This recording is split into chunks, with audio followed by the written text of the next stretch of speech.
Buongiorno e benvenuti a Cosa c'è di nuovo, le notizie di oggi, giovedì 28 dicembre.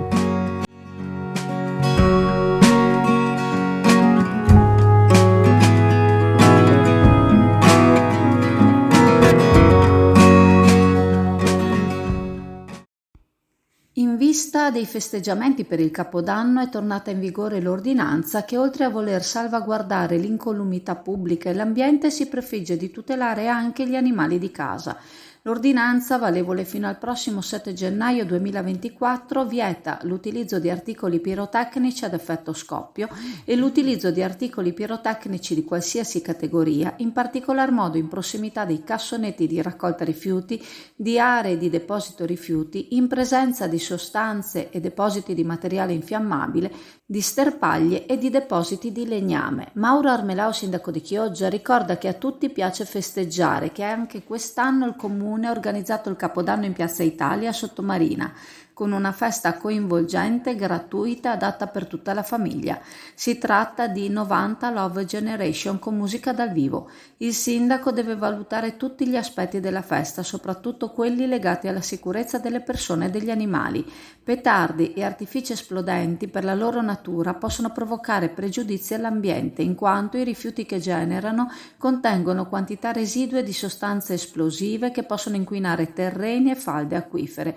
I petardi potrebbero causare l'innesco di incendio se attivati in vicinanza di vegetazione o di rifiuti, e bisogna rispettare inoltre le distanze minime dagli ospedali e dalle case di riposo. Armelao raccomanda inoltre di acquistare i botti legali esclusivamente presso le rivendite autorizzate, sono contraddistinti da apposita etichettatura, e raccomanda caldamente di impedire a chiunque di raccogliere eventuali botti non esplosi e abbandonati.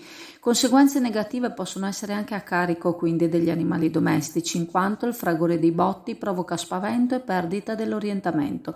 A questo proposito il sindaco ricorda che i fuochi d'artificio che animeranno la notte di San Silvestro sono sparati dalla spiaggia, lontano dalle abitazioni, ad un'altezza di circa 100-120 metri, e la loro durata sarà meno di mezz'ora.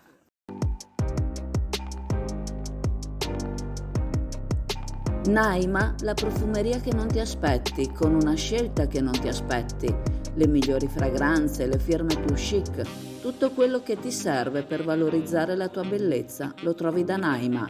Scopri i prezzi di Naima, rimarrai piacevolmente sorpresa. Naima, in Corso del Popolo a Chioggia.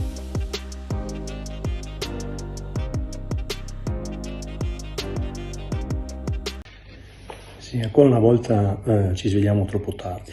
È un problema umale dell'Italia, della politica italiana su tanti fronti, e uno di questi anche sul trasporto pubblico locale, sulla partita appunto della presenza degli autobus che non sono più in regola, perché le direttive sulla decarbonizzazione prevedono che gli Euro 2 e successivamente nel 2025 dovranno essere tolti dal parco macchine utilizzati, e dunque dovranno essere rottamati, e dunque comprare nuovi autobus, metterli in campo meno inquinanti, Euro 6 e via così.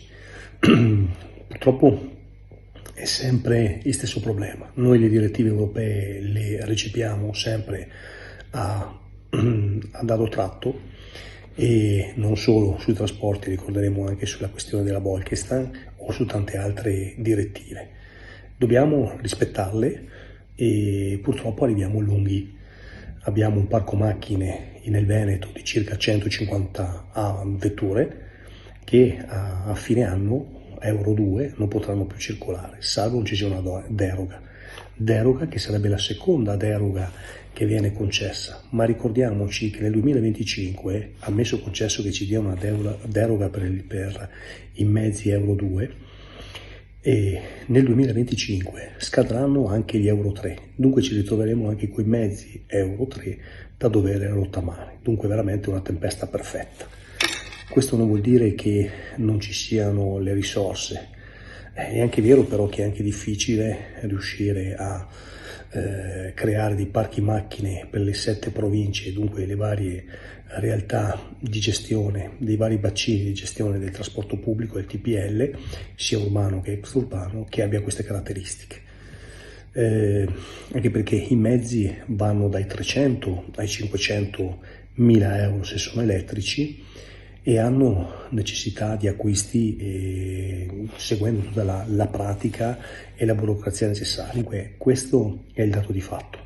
Ci auguriamo, come ha detto la vicepresidente De Berti, che ci possa essere una deroga, perché altrimenti veramente metteremo a piedi più del 10% dei mezzi, ma soprattutto rischieremo di creare, oltre a un disservizio, anche un aumento a sua volta inquinante di mezzi privati che circoleranno, creando smog, creando tutti quei fenomeni che conosciamo e soprattutto il traffico e dunque il caos.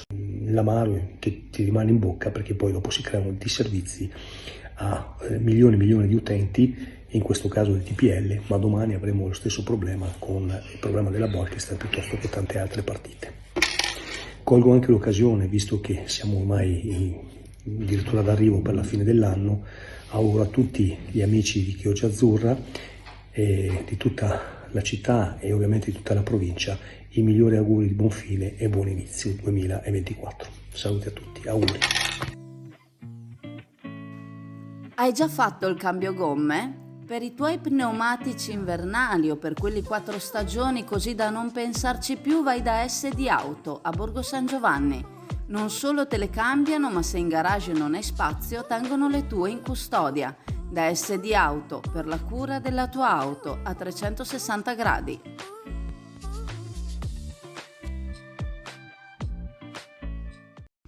ARPA Veneto comunica che nel comune di Chioggia è stato raggiunto il livello di allerta 1, allerta arancio per il PM10 che sarà in vigore da domani, secondo quanto previsto dall'accordo di programma per l'adozione coordinata e congiunta di misure per il miglioramento della qualità dell'aria nel bacino padano. Il livello di allerta 1 entra in vigore dopo 4 giorni consecutivi di superamento del valore limite consentito per il PM10 di 50 microgrammi al metro cubo. In caso di allerta arancio vige quindi il divieto di circolazione tutti i giorni dalle 8:30 alle 18:30 per le seguenti categorie di veicoli: ciclomotori e motocicli Euro 0 ed Euro 1, autovetture ad uso proprio e veicoli commerciali alimentati a benzina Euro 0, 1 e 2, autovetture ad uso proprio alimentate a diesel Euro 0, 1, 2, 3, 4 e 5, veicoli commerciali classificati di categoria N1, N2 ed N3 alimentati a diesel Euro 0, 1, 2, 3 e 4. A novità dolce e salato in Viale Veneto a Sottomarina, tra le specialità di Chioggia, il venerdì trovi anche le golosità portate da Napoli, dalle 1000 varianti di bussolà al casatiello, dai panini nostrani ai formati campani, panini ricchi e gustosi con ingredienti della cucina campana e tante specialità, non solo salato ma anche tanti dolci gustosi con ingredienti speciali, golosi rulli farciti e gustosi torroni. Novità dolce e salato è aperto tutti i giorni, anche la domenica mattina, ma il sabato sera dalle 9 alla mezzanotte potrai gustare ciambelle e brioche calde in tanti e tanti gusti diversi. Giornata di lutto regionale proclamata dal presidente della Regione Veneto Luca Zaia per il 29 dicembre in occasione delle esequie di Vanessa Bellan, la giovane mamma incinta uccisa col figlio che portava in grembo. Zaia ha proposto il lutto regionale come messaggio corale delle istituzioni contro ogni violenza di genere. Gli omicidi di Vanessa Bellan e Giulia Cecchettin non possono rimanere semplici atti di cronaca, ma devono fare da spartiacque, devono suscitare una risposta collettiva contro tale crimine. Se la società si dimostra unita nel condannare i violenti e nel contempo nel tendere la mano a chi chiede aiuto, le donne vittime di violenza forse troveranno il coraggio di denunciare. Zaia invita le istituzioni ad apporre le bandiere a mezz'asta e i cittadini a interpretare nel modo più consono questo momento di lutto. Zaia vuol farci portavoce anche del cordoglio di tutti i veneti alle famiglie Scapinello e Bellan per la perdita di Vanessa e della giovane creatura che aspettava. Su tutto il territorio regionale il 29 dicembre sarà esposta a mezz'asta la bandiera della Regione del Veneto. L'invito agli enti pubblici veneti è inoltre quello di unirsi nella manifestazione del cordoglio e promuovere occasioni di riflessione in tutte le sedi istituzionali sul tema della violenza di genere.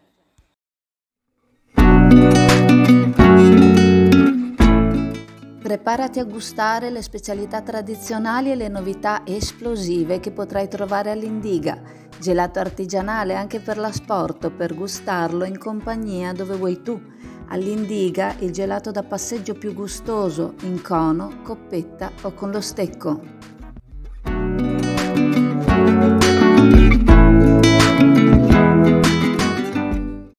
Natale è passato, quindi non dobbiamo più essere più buoni, quindi ormai accantonato. Allora, visto che non dobbiamo essere più buoni, riprendiamo questi articoli che ciclicamente l'avvocato Bosco Giachina manda ai giornali. Siccome tra l'altro in questi giorni tante notizie non ce n'erano, quindi giustamente hanno dato anche un po' di spazio. Ferrovia, appello per il collegamento con Pieve di Sacco. L'avvocato Bosco Giachina del Comitato Romea torna alla carica per sollecitare lo studio di fattibilità. Sindaco Ormelao, cosa è stato fatto per lo studio di fattibilità della ferrovia Chioggia Pieve di Sacco? Allora, sempre, scusate il tono, ma voglio dire, siccome queste cose ormai le abbiamo sapute, viste, riparlato, ridette da oltre 25 anni, ricordo che sono stato anche consigliere comunale quasi 10 anni con Forza Italia e a suo tempo c'era l'assessore regionale Chisso, un assessore che lavorava e che anche noi di Forza Italia allora chiedevamo: ma è possibile avere questa ferrovia? E ci ha detto: guarda che costa praticamente 1 miliardo, 1.000 milioni. In questo momento i soldi non ci sono, faremo uno studio e quando se un giorno arriveranno risorse magari anche si può parlare.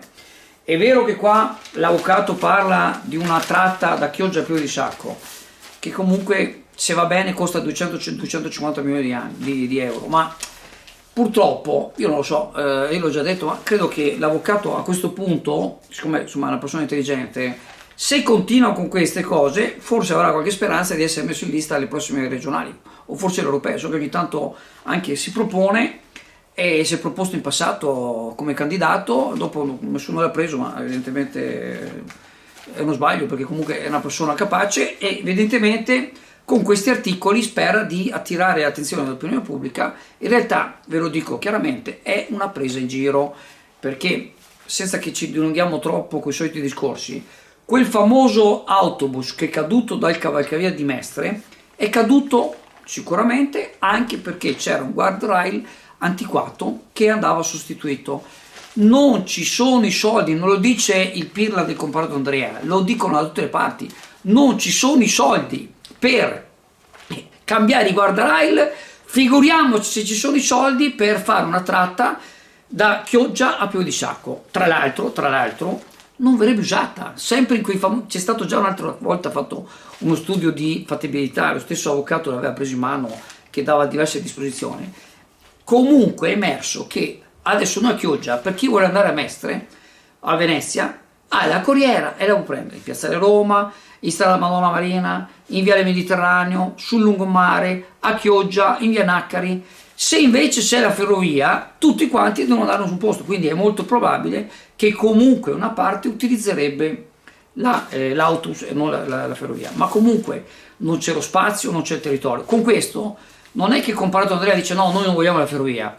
Dico, bisogna essere pragmatici e non bisogna prendere per i fondelli l'opinione pubblica. È vero che ci sono persone che sono abituate a fare questo e hanno anche il risultato, ma piuttosto puntiamo ad avere dei risultati per la messa in sicurezza della Romea, che stanno arrivando, perché tra l'altro a Valli devono fare questa rotatoria che, al di là di quello che dice qualche incapace che siede in consiglio comunale che dice che non serve, e invece se voi leggete in qualsiasi strada di grande viabilità le rotatorie diminuiscono la velocità del traffico e quindi di conseguenza gli incidenti. Ma detto questo, abbiamo altre situazioni. Ancora qualche mese fa c'è stata una conferenza a Venezia della vicepresidente della regione De Berti, che tra le varie cose ci ha annunciato che l'ANAS ha in previsione investimenti per la messa in sicurezza della Romea sia nel tratto di competenza del comune di Chioggia sia nel tratto dei comuni del Polesine di quasi una quarantina di milioni di euro. È quello che dobbiamo puntare. È inutile puntare alla Luna sapendo che non la puoi avere. Cerchiamo di puntare a mettere un satellite in orbita, buttiamo un satellite in orbita e quello sicuramente ci arriviamo.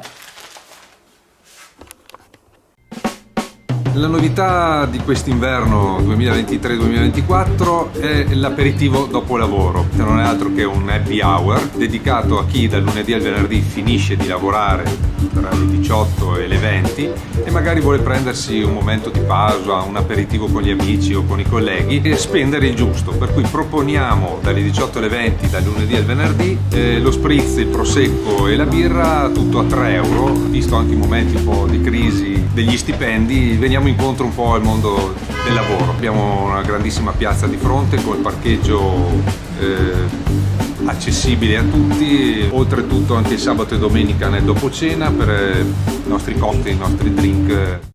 Ricordandovi che la farmacia di turno oggi, giovedì 28 dicembre, è la nuova farmacia in via San Marco a Sottomarina, vi saluto, vi ringrazio. Se volete ci vediamo in negozio alla cartoleria Pegaso a Borgo San Giovanni. Vi ricordo inoltre il sito chioggiazzurra.it e i canali WhatsApp e Telegram Azzurra Network News e ricordatevi di attivare le notifiche. Ciao a tutti! Alla cartoleria Pegaso di Chioggia trovi tutto per la scuola e la cancelleria più sfiziosa e personale disponibile per fare il tuo speed e fornirti assistenza per i tuoi biglietti d'auguri personalizzati e i biglietti da visita e i menù e tanto altro. Cartoleria Pegaso a Borgo San Giovanni Chioggia. Ci trovi su WhatsApp al 328 635 7832.